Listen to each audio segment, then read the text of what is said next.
Welcome back, everybody. Derrick Soo, your East Oakland advocate. Well, this week's lesson on the way of Chi, we're going to kind of look back on your last two studies. How have they been? Have you been able to meditate for at least 5 seconds without a thought? Have you accomplished that first step? 5 seconds, 5 seconds with no thought. And what that does, you should have no thoughts in your head. You should be focused on the sounds of your heartbeat, the sounds of your breathing, the movement of your blood through your blood veins, the senses in the ends of the tips of your fingers, the sensory, the feelings of your skin. Are you feeling that? And if you've made that milestone, that early milestone, that begins to help you to build upon your aura. Now your aura, you're starting to feel your aura, and your aura is like a muscle, and you're exercising that muscle right now, and it's gaining strength the more that you meditate. But the first goal is obtaining 5 seconds where you have no thoughts. You are within your body. You're feeling your breath. You're feeling your heart. You're visualizing yourself as a molecule of your blood flowing through your blood veins. You're feeling your body. You're feeling the harmony in your body. And if you're having conflict of any form, this is going to hinder you moving forward into that first milestone. You have to take care of all of those uh, things in your life that aren't at rest, aren't at peace, and that's very hard because today there are so many different things that will cause us to be out of sync and out of harmony with our environment, let alone the people that are around us. So we must learn to be back in harmony with our environment, and that's what we're doing through meditation.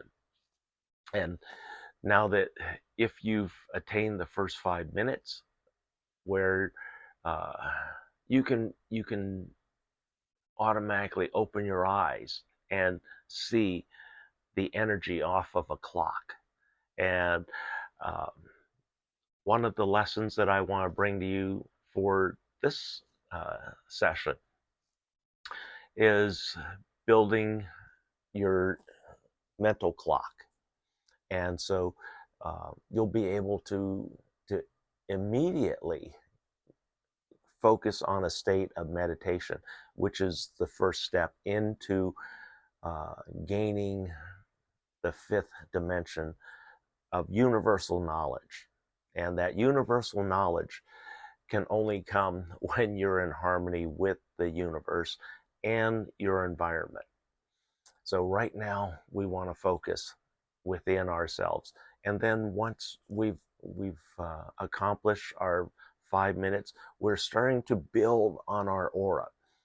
Uh, in our aura, what we want to do in developing our aura, because it's going to give you all sorts of crazy messages in the beginning when you're not used to sorting things out, and it's going to be very confusing because small things, I mean very small things, can be a huge aura in you, and can be very intimidating. And it's not a problem. It's a very small energy, but your aura is picking it up in a very big way. And so what we have to do is learn how to control our aura, and how we control our aura is through harmony and peacefulness from within. That's how we gain harmony with our environment. And so we have to have no conflict outside or internally to be in harmony with the environment. And now we are developing our aura. Our aura can can transmit our feelings and our energies to other beings, and then likewise it receives energy from other beings and other lives that are around us. And there can be a lot of lives uh, situated within 5 to 10 feet of you. We're not expanding very far yet. We're just staying within your bedroom. The size of a typical bedroom, a 10 by 10 bedroom, should be your place of sanctuary and peace, and where you're able to block out a lot of noise, the world. And that's how you're going to be able to get into a meditative state. And that's where we want to be.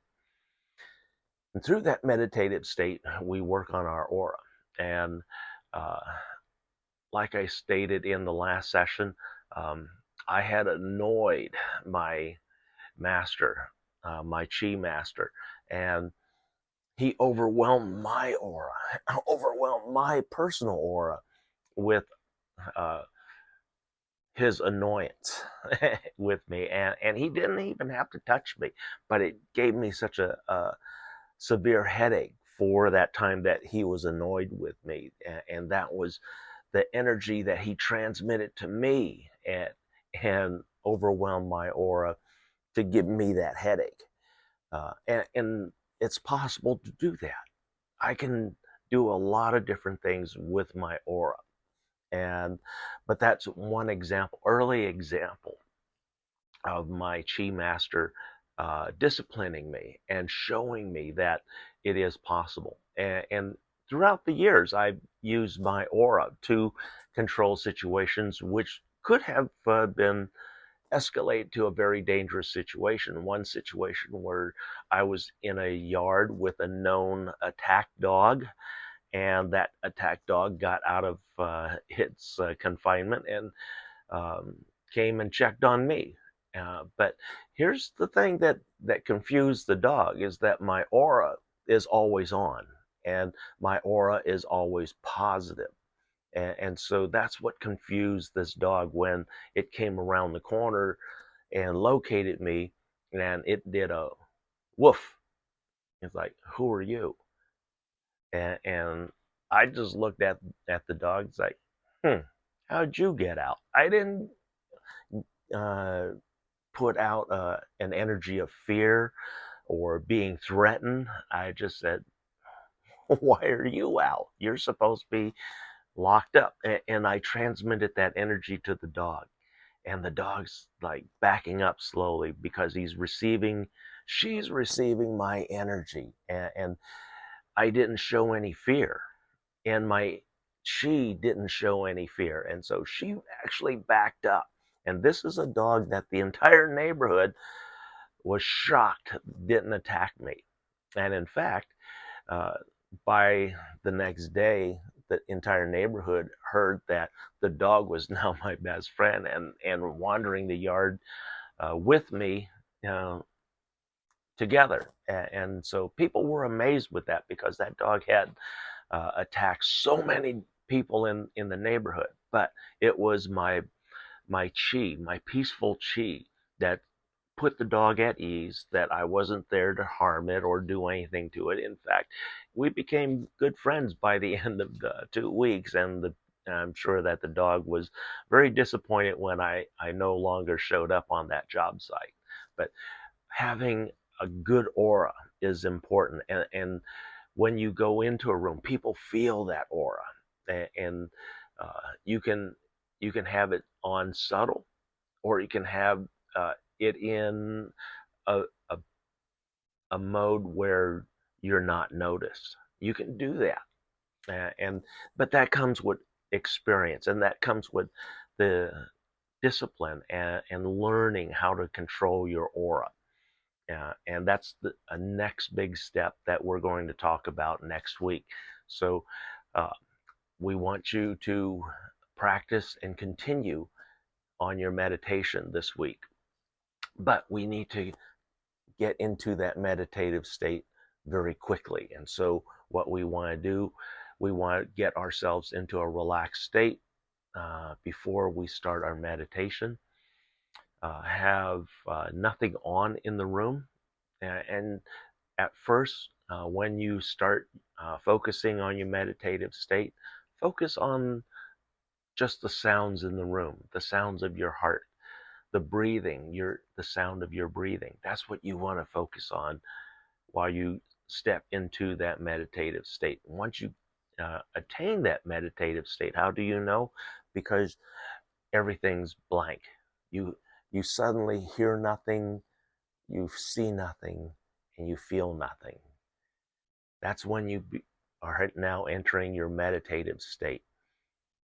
You are now in a state of complete relaxation in that meditative state.